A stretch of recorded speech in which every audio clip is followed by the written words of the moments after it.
FY24 to 25 में India के consumer ने क्विक कॉमर्स पे 64,000 करोड़ खर्च किया। ये पिछले साल के 30,000 करोड़ से डबल है, लिटरली डबल है इन जस्ट 1 ईयर। और इंडस्ट्री प्रोजेक्शन कह रही है कि FY28 तक, मतलब अब से सिर्फ 3 साल में, ये मार्केट 2 लाख करोड़ तक पहुंच जाएगा।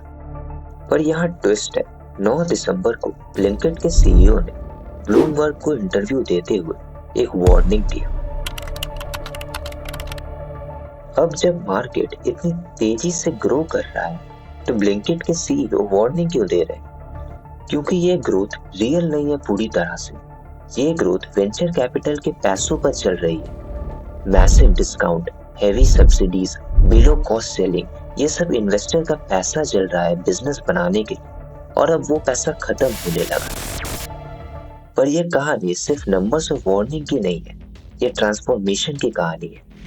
डिकेड से इंडिया में शॉपिंग का मतलब था या तो आपके मोहल्ले के किराना स्टोर जहां शर्मा अंकल पर्सनली जानते हैं आपको, या फिर Amazon फ्लिपकार्ट जहां आप ऑर्डर करते हो और 2-3 दिन वेट करते हो। क्विक कॉमर्स ने इन दोनों मॉडल्स को चैलेंज कर दिया। ये पूछ रहा है why to wait, why even step out. और इस रिवॉल्यूशन को लीड कर रहे हैं 3 प्लेयर्स, ब्लिंकिट, स्विगी इंस्टामार्ट और जोमैटो। 3 कंपनीज, पूरे सेक्टर का अप्रोक्सीमेटली 90% मार्केट शेयर। पर यह वीडियो सिर्फ सक्सेस स्टोरी नहीं है। आज हम तीनों लेवल्स पे जानेंगे।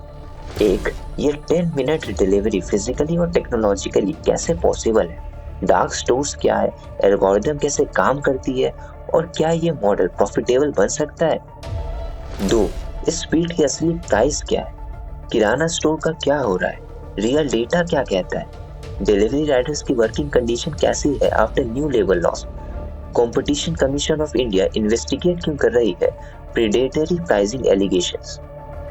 3, क्या ये मॉडल सस्टेनेबल है, सीईओ ने वार्निंग क्यों दी, क्या करेक्शन आने वाला है, या फिर ये मैच्योर इंडस्ट्री बन सकती है। हम बात करेंगे बिजनेस मॉडल की, एल्गोरिथम की, इकोनॉमिक्स की और सोसाइटी की।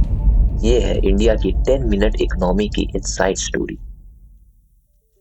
तो सबसे पहले समझते हैं ये 3 प्लेयर्स है कौन और इनकी लड़ाई किस चीज के लिए है। क्योंकि देखो, सरफेस पे तो लगता है तीनों सेम काम कर रहे हैं, ग्रोसरी डिलीवर करना 10 मिनट्स में। पर रियलिटी में हर एक का अपना वेपन है, अपनी स्ट्रैटेजी है। और दिसंबर 2025 तक ये बैटल इतने इंटेंस हो चुकी है कि पोजीशन हर क्वार्टर शिफ्ट हो रही है। पहले बात करते हैं ब्लिंकिट की। ये कंपनी ओरिजिनली थी ग्रूवर्स, 2013 में शुरू हुई थी। मतलब ये एक्चुअली सबसे पुरानी प्लेयर। पर इंटरेस्टिंग बात ये है कि ग्रूवर्स ऑलमोस्ट मर चुकी थी, बैंकरप्सी के एज पे थी, क्योंकि तब तक ये नॉर्मल ग्रोसरी डिलीवरी कर रही थी। मतलब आप ऑर्डर करो, नेक्स्ट डे या सेम डे डिलीवरी। पर इसमें डिफरेंशिएशन क्या था? बिग बास्केट भी यही कर रही थी, Amazon भी यही कर रहा था। तो ग्रूवर्स कॉन्स्टेंटली लॉस में जा रही थी और इन्वेस्टर पैसा नहीं दे रहे थे। 2021 में पैंडेमिक के टाइम ग्रूवर्स ने एक डिसीजन लिया। उन्होंने कहा फॉरगेट 24 आवर्स, हम 10 मिनट्स में डिलीवरी करेंगे। कुछ इन्वेस्टर ने कहा ये लॉजिस्टिकली इम्पॉसिबल है। पर ग्रूवर्स, जो अब ब्लिंकिट बन गई, वो इन सभी को गलत प्रूफ कर दिया। और फिर जोमैटो ने ब्लिंकिट को $568 मिलियन में खरीद लिया। अब यहाँ स्ट्रैटेजी समझो। जोमैटो ऑलरेडी एक एस्टैब्लिश्ड कंपनी थी फूड डिलीवरी में, तो ब्लिंकिट को एक्वायर करके जोमैटो ने क्या किया? Cross selling. मतलब जो आप 8 बजे बिरयानी ऑर्डर कर रहे हो, सेम ऐप में एक नोटिफिकेशन आता है, अरे कोक भी चाहिए, 10 मिनट्स में आ जाएगा। अब इससे कस्टमर एक्विजिशन कॉस्ट, मतलब नए कस्टमर लाने का खर्चा ड्रास्टिकली कम हो जाता है। और रिजल्ट यहाँ अक्टूबर 2025 का लेटेस्ट Q2 डेटा है और ये माइंड ब्लोइंग है। ब्लिंकिट ने अलोन अप्रोक्सीमेटली 9800 करोड़ का रेवेन्यू जनरेट किया है Q2 FY26 में, जो इटर्नल्स की टोटल रेवेन्यू का 73% है। मतलब समझो, जो कंपनी एक टाइम बैंकरप्सी के एज पे थी, अब वो पेरेंट कंपनी का लार्जेस्ट रेवेन्यू जनरेटर बन गई है। ग्रॉस ऑर्डर वैल्यू यानी कि जीओवी बढ़ गया है 137% ईयर ऑन ईयर, जो लास्ट 10 क्वार्टर्स में सबसे ज्यादा ग्रोथ है। और market share, research firm Datum Intelligence के डेटा के अकॉर्डिंग ब्लिंकिट का नेट ऑर्डर वैल्यू शेयर 70% तक पहुंच गया है Q2 FY26 में, compare to just 74% in Q1 FY24। Dark store की count approximately 1800 stores as of September 30, और सिर्फ Q2 में इन्होंने 272 न्यू स्टोर्स ऐड किए। और ये सबसे इंटरेस्टिंग पार्ट है, ब्लिंकिट ने अपना पूरा बिजनेस मॉडल शिफ्ट कर दिया है। पहले ये मार्केट प्लेस थी, मतलब थर्ड पार्टी सेलर्स के प्रोडक्ट्स लिस्ट होते थे, पर अब 80% of net order value inventory led model से आ रहा है। मतलब ब्लिंकिट खुद सामान खरीदती है, स्टोर करती है, बेचती है, फुल कंट्रोल, यानी कि बेटर मार्जिन्स। अब आते हैं जेप्टो पे। ये कहानी थोड़ी अलग है, थोड़ी फिल्मी भी है। दो बच्चे हैं, आदित्य और कैवल्या, दोनों 19 साल के, स्टैनफोर्ड यूनिवर्सिटी में इंजीनियरिंग पढ़ रहे थे, मतलब दुनिया की टॉप यूनिवर्सिटी। पैंडेमिक के टाइम इंडिया आ गए और यहाँ देखा कि डिलीवरी सिस्टम इतनी स्लो है, तो उन्होंने क्या किया, स्टैनफोर्ड ड्रॉप आउट ले लिया। हाँ seriously, mark Zuckerberg Steve jobs वाली स्टोरी। और 2021 में लॉन्च किया जेप्टो। पर जेप्टो का वेपन क्या है? Technology, specifically in house technology. देखो ये थोड़ा टेक्निकल है पर इंपॉर्टेंट है, तो ध्यान से सुनो। जब भी कोई कंपनी डिलीवरी सर्विस शुरू करती है तो यूजुअली वो थर्ड पार्टी सॉफ्टवेयर यूज करती है, मतलब रेडीमेड सिस्टम होते हैं जो वेयर हाउस मैनेजमेंट करते हैं, राइडर ट्रैकिंग करते हैं, राउटिंग करते हैं। पर जेप्टो ने कहा हम अपना खुद का कंप्लीट टेक्नोलॉजी स्टैक बनाएंगे, मतलब सॉफ्टवेयर का हर एक पीस खुद लिखेंगे। क्यों? क्योंकि जब आप सॉफ्टवेयर खुद बनाते हो तो आपको हर एक सेकंड का कंट्रोल मिलता है। एग्जाम्पल से समझते हैं। मान लो एक ऑर्डर आए 5 आइटम्स का। अब स्टोर में कोई पिकर को ये आइटम्स ढूंढने हैं। थर्ड पार्टी सॉफ्टवेयर में हो सकता है ये प्रोसेस 2-3 मिनट ले, पर जेप्टो के कस्टम सॉफ्टवेयर ने एल्गोरिदम्स ऑप्टिमाइज किए हैं ऐसे कि पिकर को एग्जैक्ट पाथ दिखता है। पहले लेफ्ट साइड सेल्फ नंबर 3, फिर राइट कॉर्नर, फिर बैक।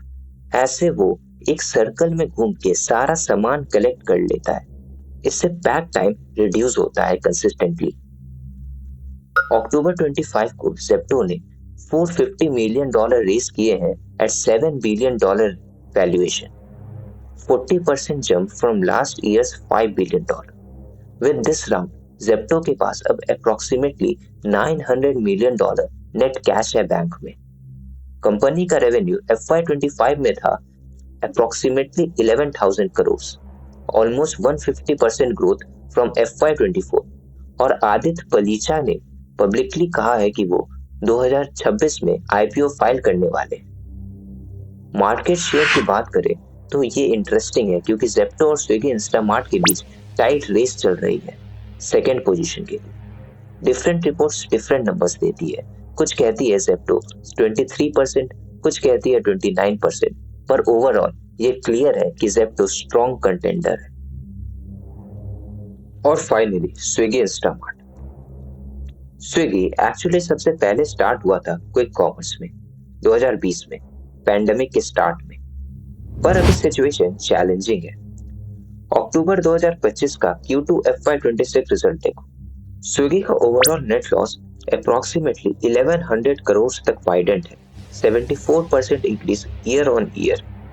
रेवेन्यू तो बढ़ रही है पर प्रॉफिटेबिलिटी का स्ट्रगल है। स्पेसिफिकली इंस्टामार्ट की बात करें तो revenue double to 980 crore in Q2 और GOV grew 108% year on year to 7,022 crore, पर कंट्रीब्यूशन लॉसेस भी बढ़ रहे हैं।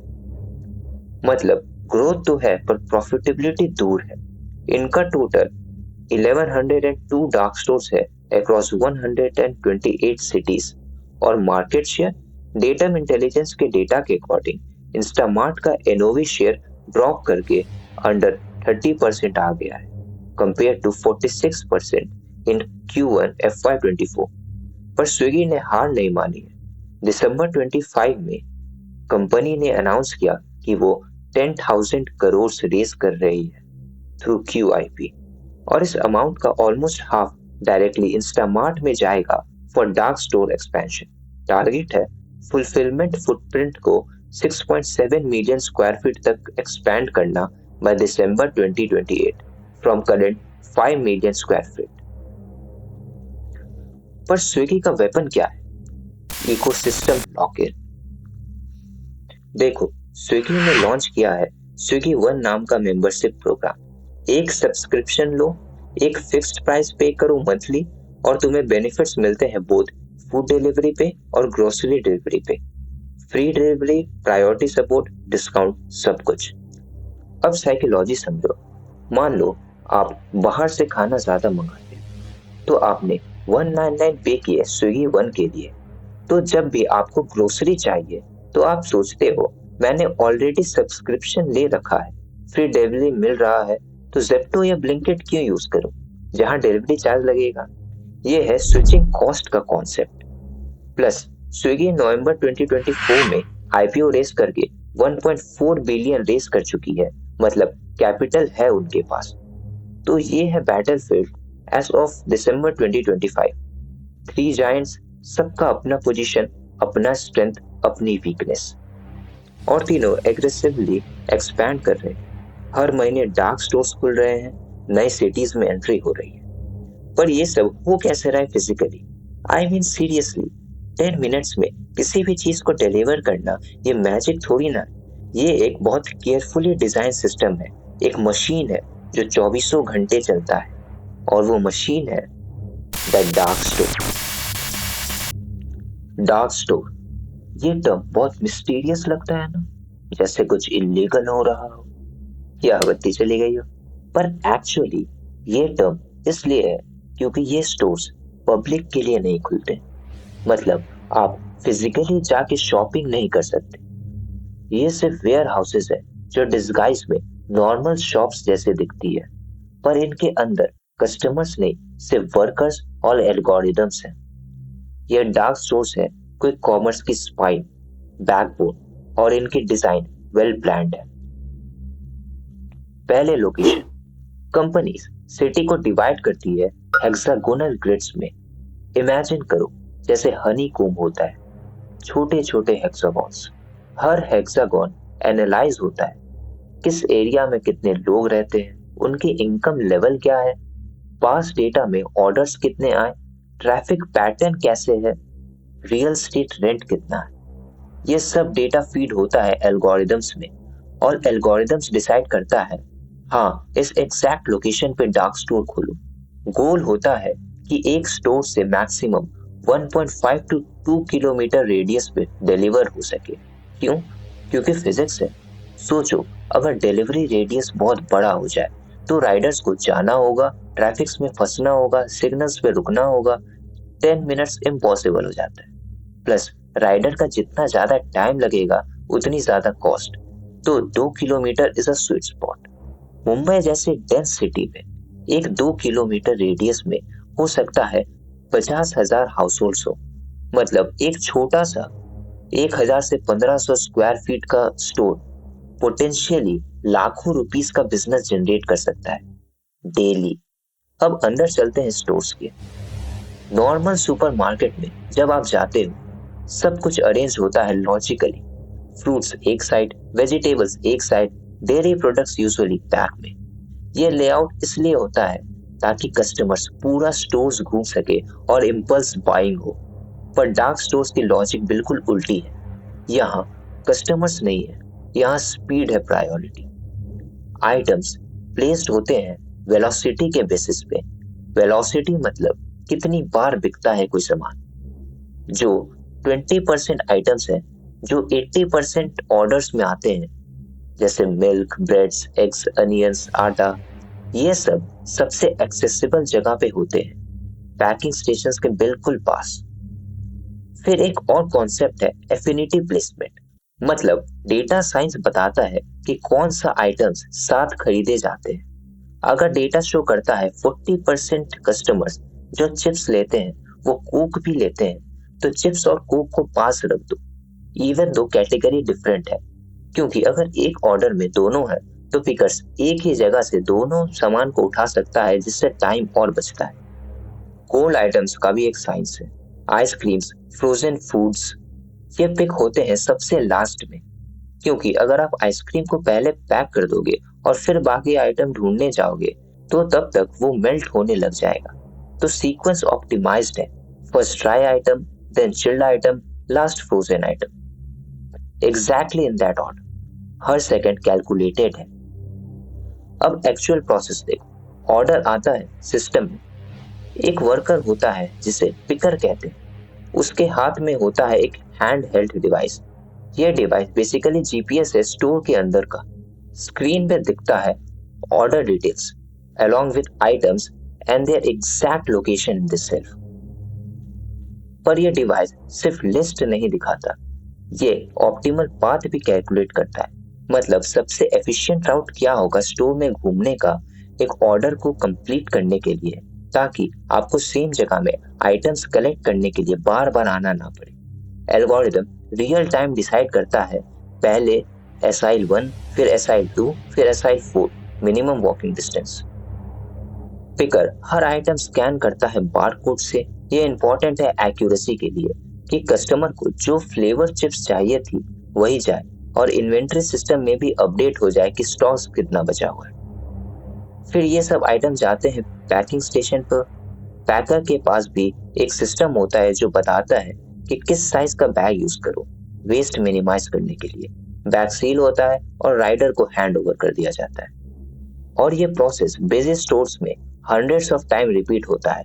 हर घंटे मल्टीपल पिकर्स पैरेलल वर्क कर रहे होते हैं, मल्टीपल ऑर्डर्स साइमल्टेनियसली प्रोसेस हो रहे होते हैं। पर ये सब फिजिकल प्रोसेस तो ठीक है, रियल मैजिक होती है बैकएंड में, टेक्नोलॉजी में।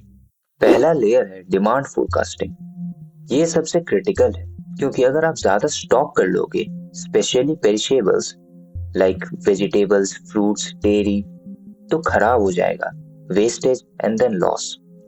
पर अगर कम स्टॉक करोगे तो कस्टमर को आउट ऑफ स्टॉक दिखाएगा, वो कॉम्पिटिटर पे चला जाएगा, गेम ओवर। तो प्लेटफॉर्म यूज करती है एआई और मशीन लर्निंग मॉडल्स जो फोरकास्ट करते हैं डिमांड को, not just city level, not even area level, but at store level. Specific dark store का, स्पेसिफिक आइटम का, स्पेसिफिक टाइम में कितना डिमांड होगा। मॉडल्स को फीड होते हैं thousands of variables, historic data like last Tuesday 5 PM में कितना मिल्क बिका था, सीजनैलिटी, दिवाली आ रही है तो स्वीट्स का डिमांड बढ़ेगा, आईपीएल चल रहा है तो चिप्स और बियर का ऑर्डर स्पाइक होगा, रियल टाइम इवेंट्स, बारिश हो रही है तो चाय, पकोड़े, मैगी का डिमांड सडनली बढ़ जाएगा। और माइक्रो ट्रेंड्स, एक पर्टिकुलर सोसाइटी में मे बी एवोकाडोस की डिमांड बढ़ती जा रही है क्योंकि डेमोग्राफिक्स शिफ्ट हो रहा है, पर 3 किलोमीटर दूर वाले एरिया में एवोकाडोस की डिमांड नहीं है। स्विगी इंस्टामार्ट ने एक्चुअली एक टेक्निक डेवलप किया है जिसे वो बोलते हैं adaptive metric alignment. Normal forecasting models सभी एरर्स को इक्वली ट्रीट करती है, पर स्विगी का मॉडल ट्यून्ड है स्पेसिफिकली हाई डिमांड आइटम्स की अवेलेबिलिटी इंश्योर करने के लिए। मतलब वो एक्सेप्ट करती है थोड़ा वेस्टेज रिस्क, पर इंश्योर करती है कि मिल्क, ब्रेड कभी आउट ऑफ स्टॉक ना दिखे। दूसरा लेयर है डायनेमिक राउटिंग और बैचिंग। ये डिलीवरी का ब्रेन है। हर ऑर्डर के लिए सिस्टम कैलकुलेट करता है fastest route, live traffic data के बेसिस पे, रोड कंडीशन के बेसिस पे, इवन राइडर की व्हीकल टाइप के बेसिस पे। पर मैजिक होती है बैचिंग में। मान लो 6 PM पे दो ऑर्डर आते हैं, नेबर ए और नेबर बी दोनों सेम सोसाइटी में रहते हैं, तो सिस्टम चेक करेगा क्या एक राइडर दोनों ऑर्डर्स डिलीवर कर सकता है। अगर हाँ, तो एक ही राइडर को असाइन हो जाएगा दोनों orders. Now cost effectively half हो गई पर ऑर्डर। पर यहाँ रिस्क है, अगर पहला डिलीवरी ज्यादा टाइम ले गया तो दूसरे कस्टमर का 10 मिनट प्रॉमिस ब्रेक हो जाएगा। तो एल्गोरिथम मिली सेकेंड्स में कैलकुलेट करता है ये ट्रेड ऑफ, कब बैच करना सेफ है, कब रिस्की है। पर ये सब इन्वेस्टमेंट तो बहुत भारी है ना। डार्क स्टोर का rent, technology development, Riders salary, inventory, ये सब कैसे अफोर्ड हो रहा है? और क्या ये प्रॉफिटेबल है या फिर इन्वेस्टर का सिर्फ पैसा जल रहा है? तो यहाँ एक बहुत इंटरेस्टिंग रियलिटी है अक्टूबर 2025 के रिजल्ट से। क्विक कॉमर्स का प्रॉफिटेबिलिटी स्टोरी मिक्स्ड है। ब्लिंकिट ने अक्टूबर में अपने Q2 रिजल्ट्स में दिखाया कि उनका एडजस्टेड एबिटा मार्जिन इंप्रूविंग है, लॉसेस कम हो रहा है quarter on quarter, but overall eternal का नेट प्रॉफिट 63% गिर गया क्योंकि एग्रेसिव एक्सपेंशन चल रहा है। सेप्टो भी एबिटा ब्रेक इवन के क्लोज है एज पर CEO, पर फुल प्रॉफिटेबिलिटी स्टिल फ्यूचर में। Swiggy Instamart contribution losses Q2 में रिड्यूस हुए 30% क्वार्टर ऑन क्वार्टर, पर ओवरऑल स्टिल नेगेटिव टेरिटरी में है। कंपनी टारगेट कर रही है ब्रेक इवन बिफोर जून 2026 क्वार्टर। तो अब बात करते हैं क्या है रेवेन्यू स्ट्रीम्स। पहला तो ऑब्वियस है, प्रोडक्ट मार्जिन, मतलब जो आप सामान खरीद के बेचते हो उसमें 15 to 25% मार्जिन होता है जनरली। फिर आजकल डिलीवरी फीस भी चार्ज कर रहे हैं around 15 to 40 rupees per order. पर सबसे बड़ा गोल्ड माइन है एडवर्टाइजिंग रेवेन्यू। यह रिटेल मीडिया नेटवर्क का कॉन्सेप्ट है। सोचो, जब आप ब्लिंकिट पे सर्च करते हो डिटर्जेंट, तो आप हाई इंटेंट बायर हो, आप एक्चुअली खरीदना चाहते हो राइट नाउ। ब्रांड्स के लिए ये एक बहुत वैल्यूएबल ऑडियंस है। तो हिंदुस्तान यूनिलीवर, नेस्ले, डाबर, ये सब कंपनीज पे कर रही है कि जब कस्टमर सर्च करे उनका प्रोडक्ट टॉप पे दिखे एज स्पॉन्सर्ड। ज़ेप्टो और ब्लिंकिट दोनों अब एनुअलाइज्ड एडवर्टाइजिंग रेवेन्यू जनरेट कर रहे हैं over 1000 crore each, which is रफली $120 मिलियन। ये हाई मार्जिन रेवेन्यू है, ऑलमोस्ट प्योर प्रॉफिट, जो लॉजिस्टिक कॉस्ट को सब्सिडाइज कर देता है। तो ये है वो machine. Dark stores, algorithms, Riders, data science, सब कुछ मिलके एक कोरियोग्राफ्ड सिस्टम बना देते हैं जो 10 मिनट में आपकी क्रेविंग सेटिस्फाई कर देता है। पर हर टेक्नोलॉजी के दो साइड्स होते हैं। हर कन्वीनियंस के बिहाइंड कुछ कॉन्सिक्वेंसेस भी होते हैं, और क्विक कॉमर्स के कॉन्सिक्वेंसेस वो बहुत डीप है, सोसाइटी लेवल पे, इकोनॉमिक लेवल पे और ह्यूमन लेवल पे। तो अब तक हमने देखा कि ये सिस्टम कैसे काम करता है। डार्क स्टोर्स, एल्गोरिदम्स, लॉजिस्टिक्स, सब कुछ बहुत इंप्रेसिव लगता है टेक्नोलॉजिकली। पर अब एक फंडामेंटल क्वेश्चन पूछते हैं, जब कोई टेक्नोलॉजी इतनी तेजी से सोसाइटी में घुस जाती है तो उसके इफेक्ट्स भी सिर्फ बिजनेस तक लिमिटेड नहीं रहते। वो ह्यूमन बिहेवियर को चेंज करती है, इकोनॉमिक्स को चेंज करती है, और कभी कभी अनइंटेंडेड कॉन्सिक्वेंसेस क्रिएट करती है जो इनिशियली दिखते नहीं। क्विक कॉमर्स के साथ एग्जैक्टली यही हो रहा है, और दिसंबर 2025 में इन कॉन्सिक्वेंसेस की क्लैरिटी पहले से कई ज्यादा है। पहले बात करते हैं कंज्यूमर साइकोलॉजी की, और यहाँ डेटा बहुत क्लियर है। देखो, हमारे ब्रेन में एक केमिकल होता है डोपामीन। ये रिवॉर्ड केमिकल है। सोशल मीडिया ने ये परफेक्टली एक्सप्लॉइट किया है। नोटिफिकेशन आती है, डोपामीन स्पाइक, लाइक मिलता है, डोपामीन स्पाइक। क्विक कॉमर्स भी एग्जैक्टली यही कर रहा है, पर फिजिकल प्रोडक्ट्स के साथ। लूप बहुत सिंपल है। आपको एक क्रेविंग फील होती है, आप ऐप खोल के ऑर्डर करते हो और नेक्स्ट 10 मिनट में सेटिस्फैक्शन मिल जाती है, इमीडिएट ग्रेटिफिकेशन। यह साइकिल इतनी शॉर्ट और इतनी इंस्टेंट है कि ब्रेन के लिए यह हाईली एडिक्टिव बन जाता है, और इसका डायरेक्ट इफेक्ट दिख रहा है इम्पल्स बाइंग में। और यह पैटर्न और भी ज्यादा मजबूत हो रहा है, वीक नहीं। रिसर्च डेटा एक्चुअली शॉकिंग है। ऑनलाइन ग्रोसरी शॉपर्स में से अप्रॉक्सीमेटली 75% ने रिपोर्ट किया कि उनकी अनप्लान्ड परचेजेस बढ़ गई है after switching to quick commerce. पर इंटरेस्टिंग ये है कि प्लेटफॉर्म अब डेलिबरेटली इस बिहेवियर को एम्पलीफाई कर रहा है। बेन एंड कंपनी की रिपोर्ट के अकॉर्डिंग क्विक कॉमर्स प्लेटफॉर्म का 15 to 20% GMV अब नॉन ग्रोसरी कैटेगरी से आ रहा है, electronic, beauty products, apparel, gifts. मतलब प्लेटफॉर्म ने समझ लिया है कि रियल मनी इम्पल्स में है। तो आईफोन 16 लॉन्च हुआ, डिलीवरी कर देंगे 10 मिनट में। लास्ट मिनट पार्टी है, गोल्ड कॉइन्स तक डिलीवर हो रहे हैं अक्षय तृतीया पे। ये अब सिर्फ ग्रोसरी डिलीवरी नहीं रहा है, ये बन गया है इंस्टेंट एवरीथिंग, और साइकोलॉजिकली ये कस्टमर को ट्रेन कर रहा है कि waiting is unnecessary, patience as a virtue खत्म हो रही है ग्रेजुअली। पर सबसे ज्यादा हीटेड डिबेट चल रही है ट्रेडिशनल रिटेल के डिस्प्लेसमेंट की, स्पेसिफिकली किराना स्टोर्स की, और ये डिबेट अब कोर्ट रूम तक पहुंच चुकी है। अगस्त 2025 में कंपटीशन कमीशन ऑफ इंडिया ने all India consumer product distributor federation से एडिशनल एविडेंस मांगा है क्विक कॉमर्स प्लेटफॉर्म के अगेंस्ट एलिगेशन के इन्वेस्टमेंट के लिए। की एलिगेशंस क्या है? Let me be very specific क्योंकि ये टेक्निकली इंपॉर्टेंट है। पहला, प्रीडेटरी प्राइसिंग। AICPDF ने CCI को डेटा सबमिट किया है जिसमें उन्होंने क्लेम किया है कि प्लेटफॉर्म प्रोडक्ट्स को 35 to 50% डिस्काउंट में सेल कर रहे हैं, मतलब कॉस्ट से भी नीचे।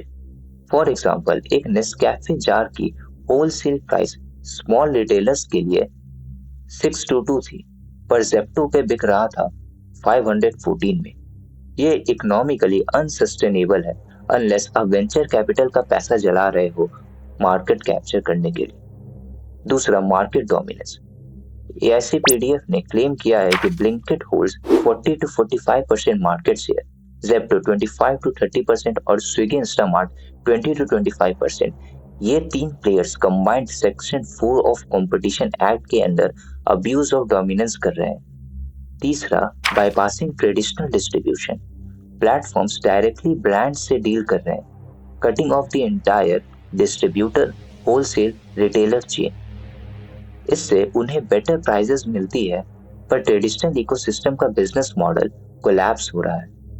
Now as of August 2025, CCI preliminary review stage में है, मतलब they are assessing weather formal investigation launch करनी चाहिए। अगर इन्वेस्टिगेशन लॉन्च होती है तो ये Amazon फ्लिपकार्ट जैसा मल्टी ईयर केस बन सकता है जो इवेंचुअली बिजनेस मॉडल को फंडामेंटली चेंज कर दे। और अब आते हैं उस लेयर पे जो लिटरली पूरी सिस्टम को फिजिकली रन कर रहा है, डिलीवरी राइडर्स यानी गिग वर्कर्स। पर यहाँ एक मेजर डेवलपमेंट हुआ है। इंडिया ने अपने लेबर कोड्स इंप्लीमेंट किए। ये 29 पुराने लेबर लॉज को रिप्लेस करके 4 यूनिफाइड कोड्स में कंसोलिडेट कर दिया, और पहली बार इन कोड्स में गिग वर्कर्स और प्लेटफॉर्म वर्कर्स को लीगल स्टेटस और डेफिनेशन मिली। कोड ऑन सोशल सिक्योरिटी 2020 के अंडर प्लेटफॉर्म को अपने एनुअल टर्नओवर का 1 से 2% कैप्ड एट 5% ऑफ वर्कर्स पे आउट्स एक गवर्नमेंट सोशल सिक्योरिटी फंड में कंट्रीब्यूट करना होगा। ये फंड्स जाएंगे गिग वर्कर्स के इंश्योरेंस और रिटायरमेंट बेनिफिट्स में। आधार लिंक्ड यूनिवर्सल अकाउंट नंबर से बेनिफिट्स पोर्टेबल हो जाएंगे, मतलब अगर राइडर एक सिटी से दूसरे सिटी शिफ्ट होता है या एक प्लेटफॉर्म से दूसरे प्लेटफॉर्म, उसके बेनिफिट्स फॉलो करेंगे। Sounds great right? पर रियलिटी थोड़ी अलग है। यहाँ कैच है, labour is a concurrent subject in Indian constitution, मतलब सेंट्रल गवर्नमेंट ने फ्रेमवर्क बना दिया पर एक्चुअल इम्प्लीमेंटेशन स्टेट गवर्नमेंट के हाथ में है। और as of December 2025 most states ने अभी तक डिटेल्ड रूल्स नोटिफाई नहीं किए हैं। जोमेटो ने स्टॉक एक्सचेंज फाइलिंग में बोला कि फाइनेंशियल इम्पैक्ट सिग्निफिकेंट नहीं होगा, पर कॉस्ट इम्पैक्ट तो होगी। मान लो एक प्लेटफॉर्म का एनुअल टर्नओवर 10,000 करोड़ है और वर्कर पे आउट 6,000 करोड़ है, तो कंट्रीब्यूशन शेयरिंग होगी 300 करोड़ एनुअली। यह डायरेक्टली यूनिट इकोनॉमिक्स पे इम्पैक्ट करेगा। पर लॉ के अलावा ग्राउंड रियलिटी भी है जो एक्नॉलेज करनी जरूरी है। फेयर वर्क इंडिया रिपोर्ट 2024 जो प्लेटफॉर्म इकोनॉमी में लेवल स्टैंडर्ड्स इवैल्यूएट करती है, उसमें क्विक कॉमर्स प्लेटफॉर्म्स को रेट किया गया था। जेप्टो को मिला 4 आउट ऑफ 10, ब्लिंकिट और स्विगी को मिला 6 आउट ऑफ 10। सबसे क्रूशियल पॉइंट, किसी भी प्लेटफॉर्म को लिविंग वेज का पॉइंट नहीं मिला। लिविंग वेज का मतलब है ऐसी सैलरी जो सिर्फ सर्वाइवल के लिए नहीं है, बल्कि decent standard of living maintain करने के लिए काफी है। और practical reality, shifts typically 12 to 14 hours के होते हैं सस्टेनेबल इनकम बनाने के लिए। एक्सट्रीम वेदर में भी 45 डिग्री गर्मी, monsoon, pollution, delivery promise fulfil करनी होती है।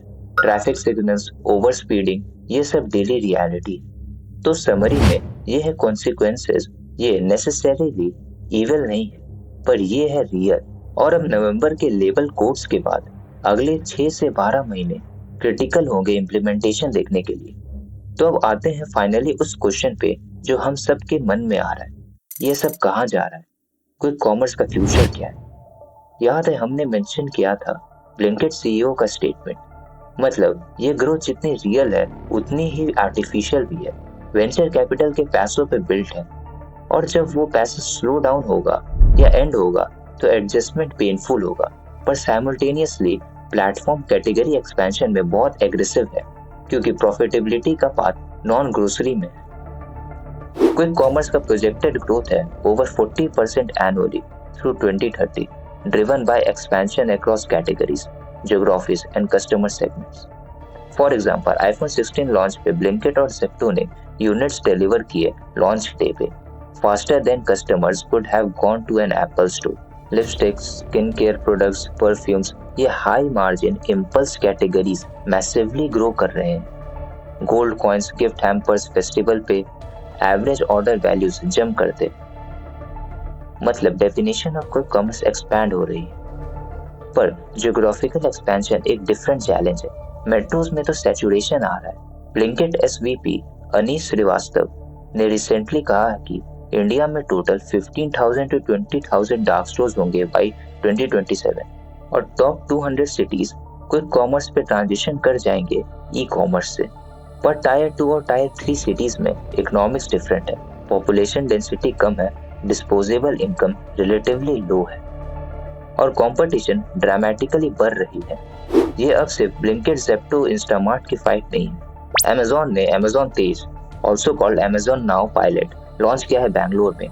Initially 10 to 15 minute deliveries for groceries, पर और एक्सपैंड करेंगे ब्यूटी, होम, किचन्स में। फ्लिपकार्ट ने जुलाई 2024 में फ्लिपकार्ट मिनट्स लॉन्च किया, 10 minute deliveries for 150 localized fulfillment centers से। और ये सिर्फ ग्रोसरी तक लिमिटेड नहीं है, मोबाइल फोन्स और इलेक्ट्रॉनिक्स भी डिलीवर कर रहे हैं सिलेक्टेड एरियाज में। ओला ने भी क्विक कॉमर्स में एंट्री अनाउंस की है, मतलब established players with deep pockets. Amazon का लॉजिस्टिक नेटवर्क, फ्लिपकार्ट का वॉलमार्ट बैकिंग, ओला की राइड हेलिंग इंफ्रास्ट्रक्चर सब एंटर कर रहे हैं। ये बैटल इंटेंसिफाई होगी, कंसोलिडेट नहीं।